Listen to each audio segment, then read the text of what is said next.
কাঠের কাজ জানে হ্যাঁ কাঠ গেলে আগে রেডি করতে হবে, তোমার তো নাই।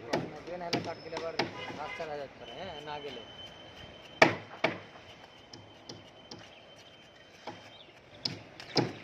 তো কাজ করতে হবে আগে শেষ করবে, ইনশাআল্লাহ। আছে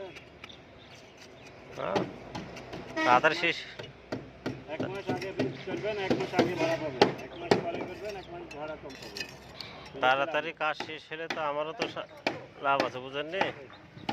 আমাদের কাঠবাসটা ফিরে এলে কখন কোথা লাগবে ঠিক নাই তো। কাজ না থাকলে কাঠবাস ফিরিয়ে থাকুক, আমার সমস্যা নাই। যেখানে কাজ করছে সেখানে ঢুকতে পারবো, কিন্তু কাজ শেষ না করতে বাড়াতে পারবো না।